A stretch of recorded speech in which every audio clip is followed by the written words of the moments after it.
രാവിലെ മുഴുവൻ തുടങ്ങിയതാ. ദേ പിന്നെയും മിസ് കോൾ.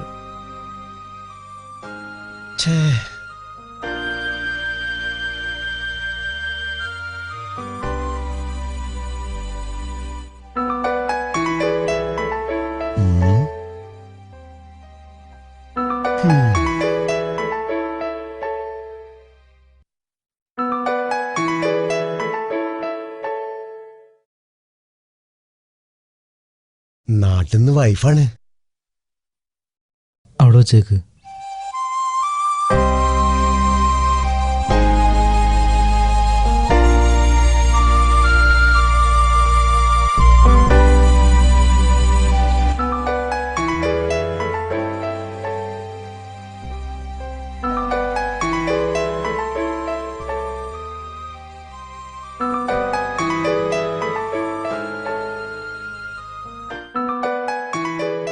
നിങ്ങളുടെ വീട്ടിന്നാ ഒന്ന് വിളിച്ചോക്ക്. എന്റെ മൊബൈലിൽ കാശില്ല, ഞാൻ പിന്നെ വിളിച്ചോളാം. എന്നാ എന്റെ മൊബൈലിൽ നിന്ന് വിളിച്ചോ? വേണ്ട, നിന്റെ മൊബൈലിൽ ഞാൻ എത്ര വിളിച്ചു, ഞാൻ പിന്നെ വിളിച്ചോളാം. നമ്മൾ തമ്മിലുള്ള കണക്കൊന്നും ഞാൻ ചോദിച്ചിട്ടില്ല.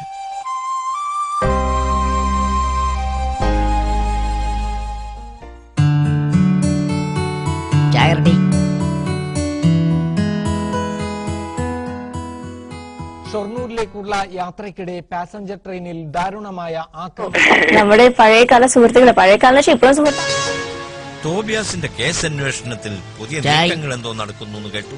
സീരിയലൊടിഞ്ഞു. ഇപ്പൊ ACPയുടെ അന്വേഷണം തീർത്തും രഹസ്യമാണ്. നോക്കടാ, ആർക്കും ഒരു ഐഡിയ ഇല്ല.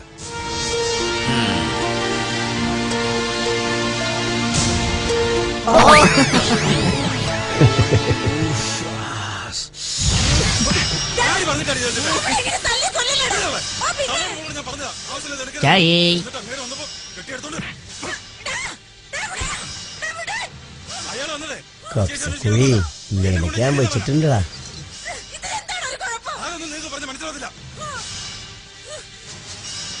ഇനി അയാൾ എന്തെങ്കിലും ചോദിക്കാൻ ഇവിടെ വന്നാ അയാളെ മുന്നിൽ തൊള്ളയും പൊളിച്ച് നിന്നേക്കരുത്. പറഞ്ഞേക്കാം, നിങ്ങൾ കാരണം എനിക്ക് എന്തെങ്കിലും സംഭവിച്ചാൽ ചവിട്ടി കൊന്നത് കണ്ടിരുന്നു ഞാൻ.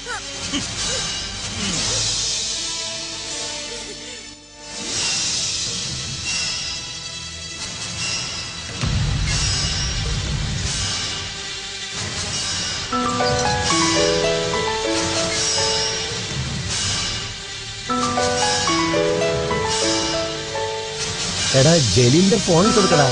ഭരതം വീട്ടിലെത്തിയാൽ എന്തൊക്കെയാ സംഭവിക്കുന്നത് എനിക്കറിയാമായിരുന്നു. ആഹാ, തെളിവ് കയ്യെത്തുന്നുണ്ടല്ലോ. പോവാം.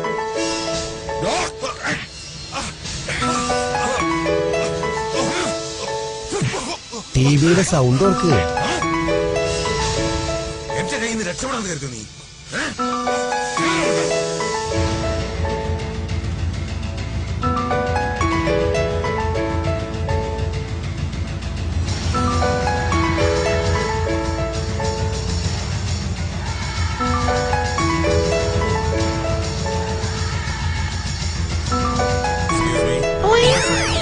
ഇവിടെ സ്റ്റാഫ് ഒരു സാബു ഉണ്ട്. സൗണ്ട് ഓർക്കടാ. ഹലോ, ഇക്കിപ്പോ വിളിക്കുമെന്ന് വിചാരിച്ച് ഞാൻ കാത്തിരുന്നു. വിളിക്കാതായപ്പോ ഞാൻ തിരിച്ചു വിളിച്ചതാ. എന്തൊക്കെയുണ്ട് സുലു വിശേഷം? എന്തൊക്കെ വിളിക്കാതിരുന്നേ? എന്റെ സുലു, ജോലി ഇപ്പോൾ വളരെ കൂടുതലാ. 2 ആഴ്ച പിടിക്കുമെന്ന് ഫ്രീ ആവാൻ. എന്നിട്ട് ഞാൻ സുലുവിനോട് ഒരുപാട് നേരം സംസാരിക്കാമെന്ന് കരുതി. അതാ വൈകി. ഇന്നെന്താ സുലു മോനും കഴിച്ചത്? ഇക്ക, ഇന്ന് ഞങ്ങള് ബിരിയാണി വെച്ച് കഴിച്ചു. മോനിക്ക് ബിരിയാണി വേണമെന്ന് പറഞ്ഞു. ഞാൻ കഴിക്കുമ്പോ ഇക്കാനെ ഓർമ്മ വന്നു. ഇക്ക ഇങ്ങടുത്തുണ്ടായിരുന്നെങ്കിലെന്ന് ഞാൻ വെറുതെ ആശിച്ചു. എന്റെ സുലു, ഞങ്ങൾ ഇന്നലെയും ബിരിയാണി വെച്ച് കഴിച്ചു.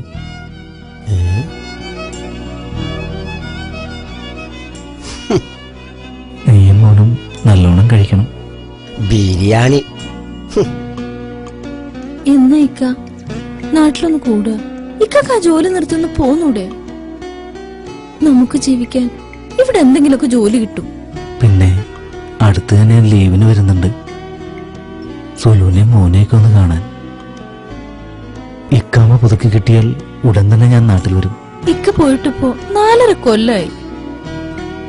മോനിക്കാണെങ്കി വയസ്സ് 4.5 നഴ്സറി ചേർക്കാനയക്കണോനെ. മോന് വലുതായല്ലേ? കാണാൻ കൊതിയുണ്ട്. നീ അവനെ അംഗൻവാടി ചേർക്കിപ്പോ. ഇക്കാമ പുതുക്കിയാൽ എന്തായാലും വരും. നിന്നെയും മോനെയും കാണാൻ ആഗ്രഹമില്ലെന്നാണ് എന്റെ വിചാരം. എല്ലാവരുടെയും കെട്ടിയന്മാര് 2 വർഷം കൂടുമ്പോഴെങ്കിലും വരും. ഭീമാത്താന്റെ മരുമൻ പിന്നെയും വന്നു. ഇത് 2ാമത്തെ തവണയാ വരുന്നത്. ഇതൊക്കെ കാണുമ്പോ എനിക്ക് എന്റെ സങ്കടം ഞാൻ ആരോട് പറയും? കരയില്ല സുലു, ഇക്കാമ കിട്ടാൻ നീ ദുആ ചെയ്യണം. ഇക്കാമ കിട്ടിയ ഞാൻ ഉടനെ വരും. മോനെ കാണാൻ വളരെ കൊതിയായി. മോന്റെ പാട്ട് കേൾക്കുമ്പോ ഉടൻ നാട്ടിലേക്ക് വരാൻ തോന്നുന്നു. എന്ത് ചെയ്യാം? മോനെന്തേ? മോൻ ഉറങ്ങാണ്. ഓന് ഇപ്പൊ കിടന്നതേ ഉള്ളൂ. എന്താ വിളിക്കണോ?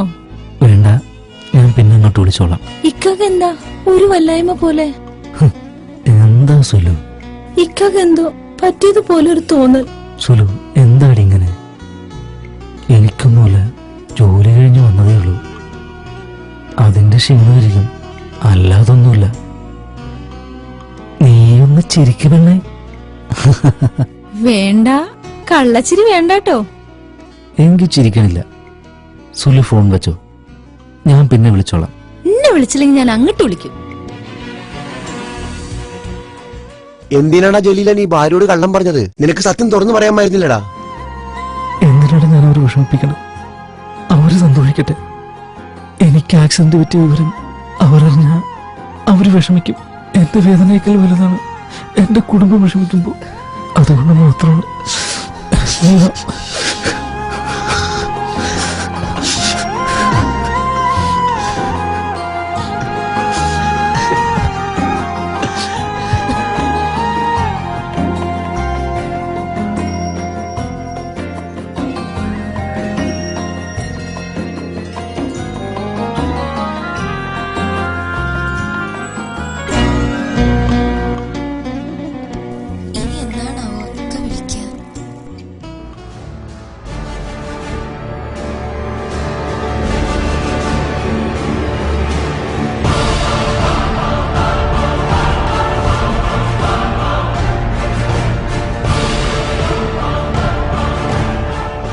എന്താടി നിന്റെ കെട്ടിയോ പറഞ്ഞേ?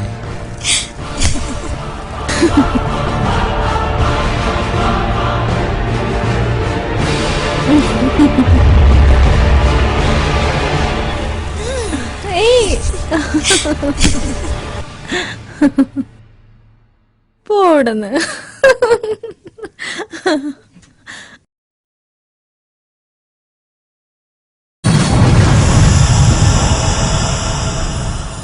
ജലീലേ,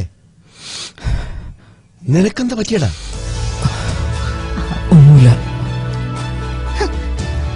അവൻ വല്ല സ്വപ്നം കണ്ട് പേടിച്ചായിരിക്കുന്നു. നിന്റെ കൈക്കെന്താ പറ്റിയേ?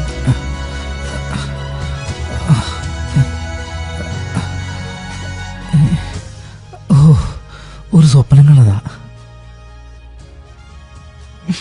ഓ ശ്ശേ, നാട്ടിൽ പോകാനായില്ലേ, അപ്പൊ സ്വപ്നങ്ങളൊക്കെ കാണും. ഓനവന്റെ പെണ്ണിനെ കണ്ട് പേടിച്ചതായിരിക്കും.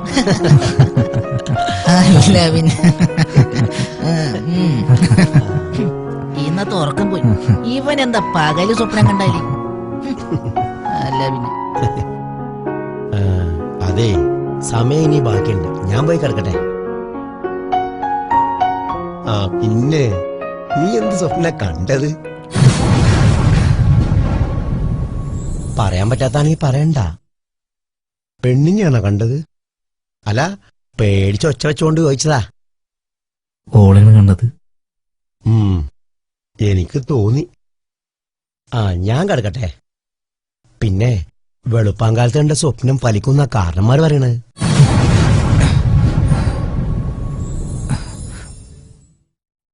എന്റെ ബീവിയെ വിളിച്ച് പറ സ്വപ്നം കണ്ടെന്ന്.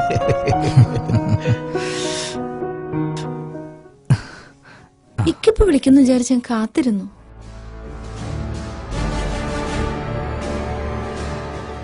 എന്തൊക്കെ വിളിക്കാതിരുന്നേ?